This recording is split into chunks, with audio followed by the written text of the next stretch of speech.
My name is Gary Brado, and I'm a documentary filmmaker and an entrepreneur.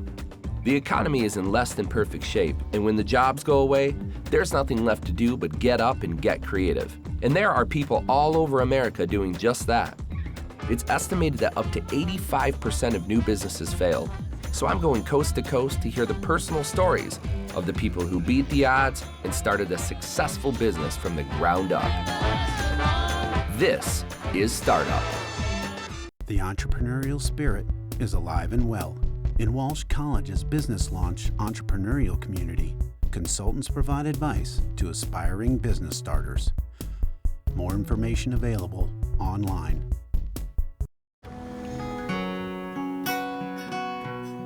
The Chevrolet Volt, an everyday electric car with gas for longer trips. The nature of things to come. Chevrolet, find new roads. American Express is proud to support startup and the millions of small businesses that put in the hard work to be open for business in neighborhoods across the country.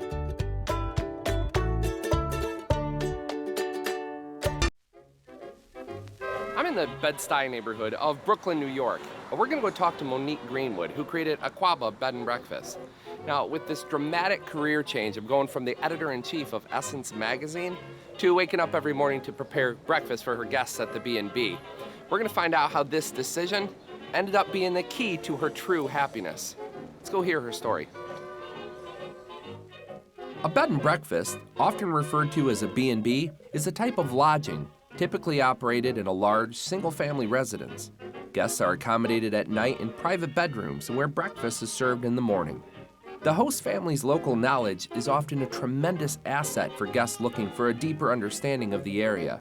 Monique set aside her high-profile career and decided to take a gamble on turning an old, rundown mansion in Brooklyn into a world-class bed and breakfast. First, I want to know about you as a person. So tell me who you are. Who am I? Well, I'm a woman who's driven to live her best life, and I'm having a great time as an innkeeper and the owner of 5 bed and breakfasts. And I really started my businesses to live the life I want to live. Before this, I was editor-in-chief of Essence magazine, so I ran the country's leading publication for African American women, and always did stories and articles about having multiple streams of income, about turning your passions into profits. And I said, yeah, that's what it's all about. How did taking that plunge, was it scary? When I first shared it with some girlfriends, they thought I was crazy. It's a high-profile role. It's a high-profile job, and they all said, black women would kill to have that job. Yeah. And I said, but I'm not going to die to have it. When I told my daughter, she had the most interesting reaction. She was, I guess she was like 8. Mm-hmm. And when I told her, she was horrified. I mean, the look of sheer terror came across her face. And she said, how are we going to have a roof over our head and food on the table? And when I explained to her that we would have a roof over our heads, in fact, we'd have many roofs, and that we would have food, and guess what? We're going to eat it at the same time. She was ecstatic, and right. I knew too, at that very moment, that I had made the right decision. What was it like when you first bought the house? What shape was it in? How did you turn this into a business? It was nothing like what it looks like now. So I used to drive by it every day and go, okay, that's my dream house. And people would literally look at me as if I had 3 eyes. And I do. And I think all entrepreneurs do, because that third eye is the eye of vision. It's the ability to see the possibility. The B&B industry has an estimated worth of $3.4 billion. And there are an estimated 17,000 inns in the United States. What kind of loan did you have to take out?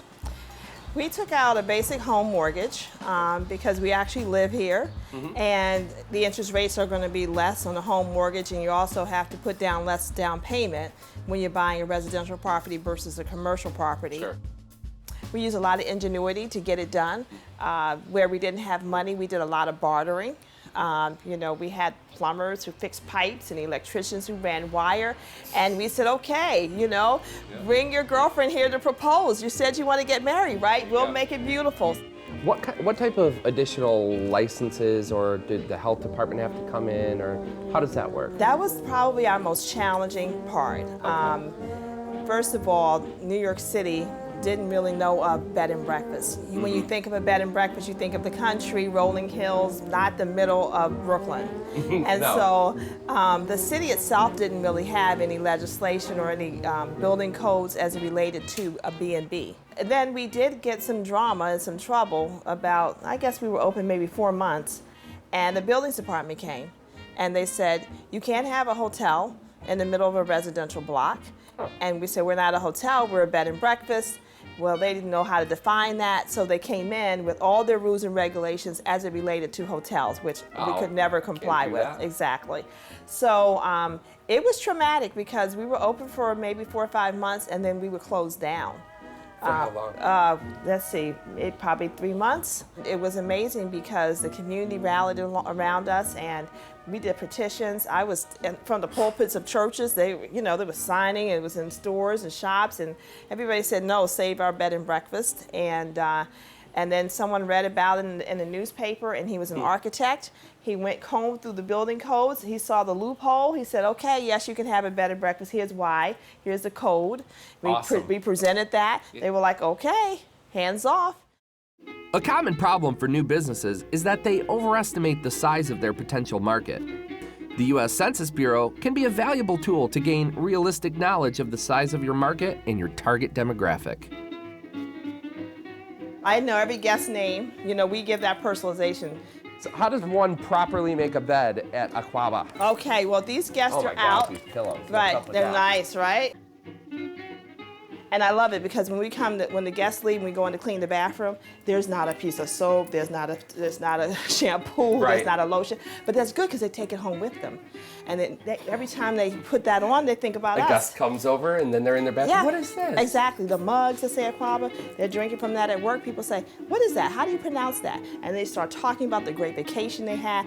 More word-to-word marketing for us, it just works. You walk into this place and it's like you're walking back in time. Every place you look, there's different architecture, different wood trim. It's just, I could walk around here all day long and just look at the woodworking and the different things, like the chandeliers have all the gas lines still in them and stuff, and it's just tremendous here. So owning one, hard. Owning 5? Crazy. I am on the road a lot. I oftentimes do 3 cities at least in 1 week. And wherever I go, I'm the actual innkeeper as well, while I'm running the business itself. What does Akwaaba mean?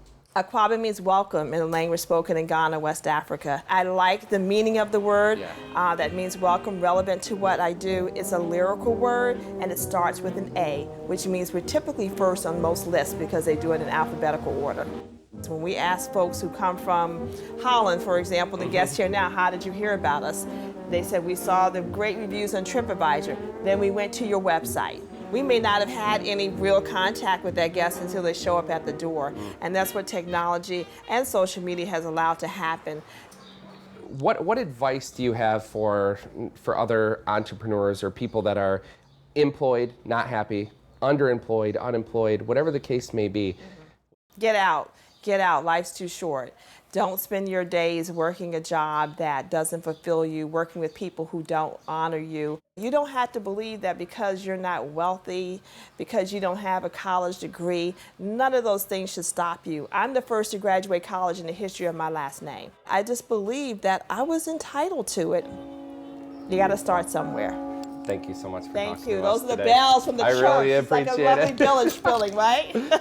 Success can be measured in many ways, and Monique was able to create the exact life that she always wanted. Like she says, you need to be honest with yourself about where you are in life, but then have the courage to actually make a change. For more information, log on to our website and click the link for Akwaaba.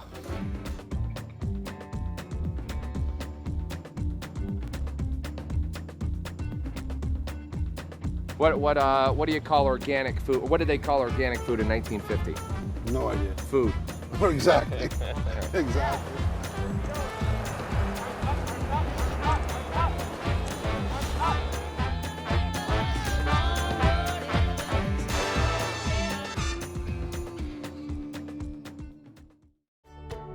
American Express is proud to support startup and the millions of small businesses that put in the hard work to be open for business in neighborhoods across the country.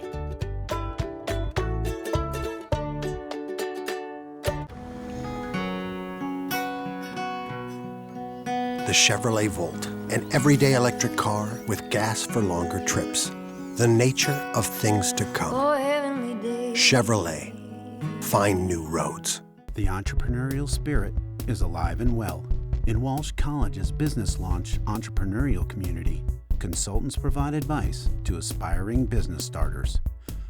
More information available online.